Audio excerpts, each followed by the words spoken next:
لیکن آج کل کے زمانے میں جب آپ حج کرنے جاتے ہیں تو کیونکہ آپ کے دور میں حاجی بہت زیادہ ہو گئے ہیں تو وادی عرانہ میں نہیں رکواتے، بلکہ آپ کے جو بھی جن کے ساتھ بھی آپ حج کرنے گئے ہیں، چاہے گورنمنٹ کی طرف سے ہیں یا پرائیویٹ ہیں، وہ آپ کو ڈائریکٹ مینا سے عرفات کے مقام پہ لے کے جائیں گے۔ لیکن سنت یہ ہے کہ رسول کریم صلی اللہ علیہ وآلہ وسلم مینا سے نکل کے وادی عرانہ میں رکے۔ اب ظہر کا وقت ہونے والا تھا تو اب رسول کریم صلی اللہ علیہ وآلہ وسلم وادی عرانہ سے نکل کے عرفات پہنچے، اور عرفات میں جا کر ظہر اور عصر کٹھی پڑھی قصر نماز،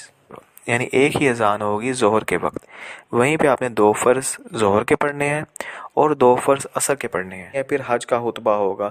حج کا خطبہ سننے کے بعد پھر آپ نے عرفات کے میدان میں جانا ہے اور وہاں پہ جا کے دعائیں کرنی ہیں۔ وادی عرفات میں زیادہ تر لوگ یہ غلطی کرتے ہیں کہ وہ یہ سمجھتے ہیں کہ جو جبل رحمہ پہاڑ ہے وہی وادی عرفات ہے، جبکہ رسول کریم صلی اللہ علیہ وآلہ وسلم نے فرمایا پوری وادی عرفات میں آپ جہاں بھی رکیں گے آپ کا قیام ہو جائے گا۔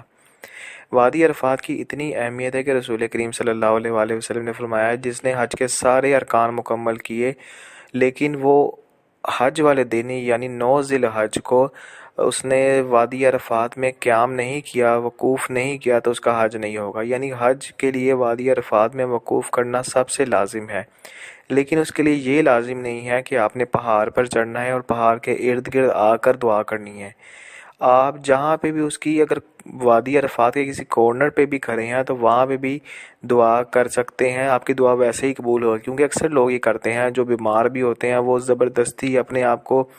نڈال کر کے پریشان ہو کر وہ کہتے ہیں کہ ہم نے پہاڑ کے نزدیک ہی آنا ہے، جو کہ صحیح نہیں ہے۔ رسول کریم صلی اللہ علیہ وسلم نے اسے ہمیں کہیں ایسا نہیں ملتا یا صحابہ کرام سے کہ وہ پہاڑ کے اوپر چڑھ کر دعا کرتے تھے۔ اکثر لوگ وہاں پہ جاتے جاتے زخمی بھی ہو جاتے ہیں۔ جو رسول کریم صلی اللہ علیہ وسلم نے فرمایا کہ آپ وادی عرفات میں جہاں بھی دعا کریں گے اللہ پاک بھی دعا قبول کرے گا، وہاں آپ زیادہ سے زیادہ ذکر کریں، زیادہ سے زیادہ دعا کریں، اور جو سب سے مقبول دعا ہے جو کہ رسول کریم صلی اللہ علیہ وآلہ وسلم نے وہاں پہ کی وہ تھی لا الہ الا اللہ وحدہ لا شریک لہ لہ الملک و لہ الحمد وہو علی کل شیء قدیر۔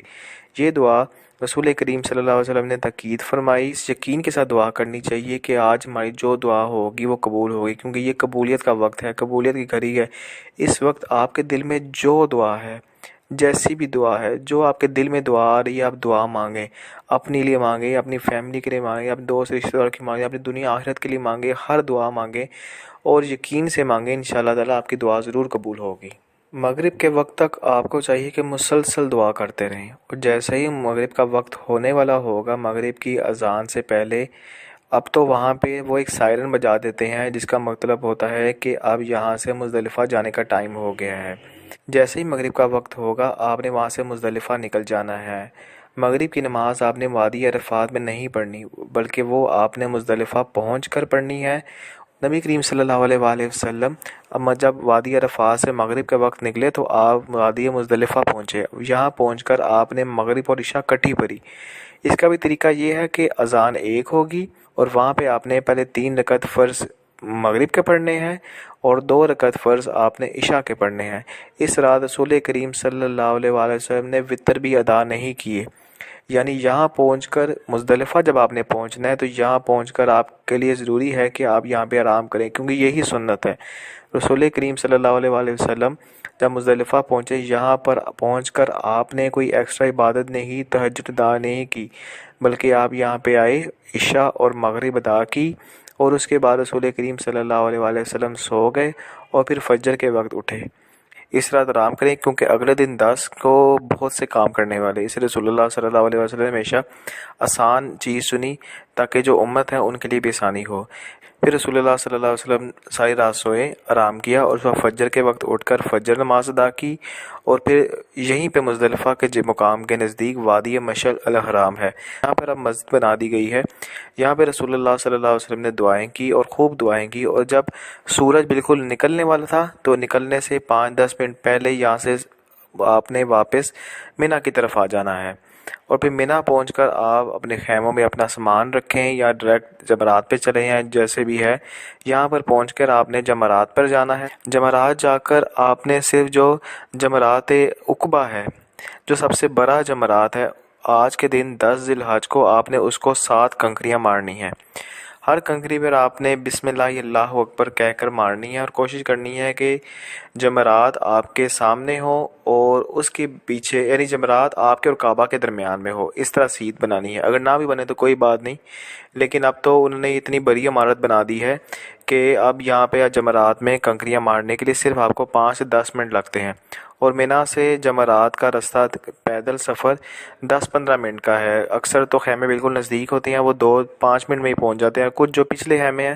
ان کو تھوڑا سا ٹائم لگتا ہے۔ جمرات پر آپ نے جب 7 کنکریاں مارنی ہیں، پھر آپ نے اس دن دعا نہیں کرنی، آپ نے واپس اپنے خیموں کی طرف آنا ہے اور خیموں میں آ کر آپ نے قربانی کرنی ہے۔ یا اگر تو جو گورنمنٹ کی طرف سے قربانی کرتے ہیں، گورنمنٹ ان کو ٹائم بتا دیتی ہے کہ 10 بجے 11 بجے 12 بجے آپ کی قربانی ہو جائے گی۔ اگر انہوں نے آپ کو 11 بجے کا ٹائم دیا، اس کا مطلب ہے کہ 11 بجے قربانی ہوگی۔ آپ نے حلق کروا لینا ہے، سر کا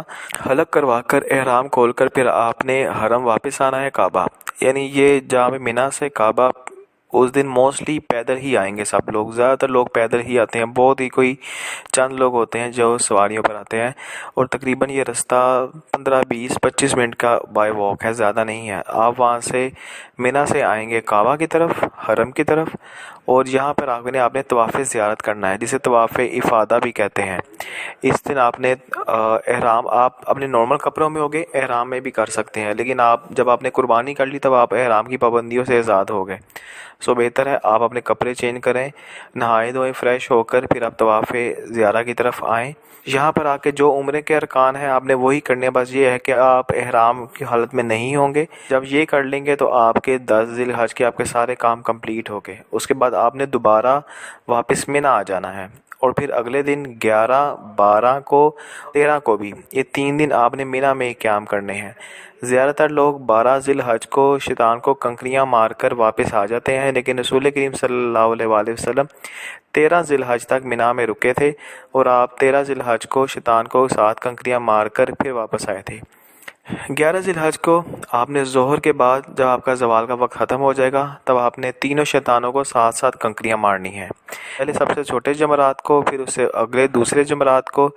پھر تیسرے جمرات کو، اور جب آپ نے ان تینوں جمرات کو 7 کنکریاں مارنی ہیں، اور طریقہ آسان ہے، بسم اللہ اللہ اکبر پڑھنا ہے اور 7 ایک کنکری مارتے جانا ہے۔ اور جب آپ سب سے چھوٹے جمرات کو کنکریاں مار لیں گے، پھر سائڈ پہ ہو رہا کر آپ نے خوب دعائیں کرنی ہے۔ جب رسول کریم صلی اللہ علیہ وسلم پہلے اور دوسرے جمرات کو کنکریاں مارتے تھے، پھر آپ خوب دعائیں کرتے تھے، یعنی سب سے چھوٹے جمرات کو کنکریاں مار کے دعائیں کرنی ہے،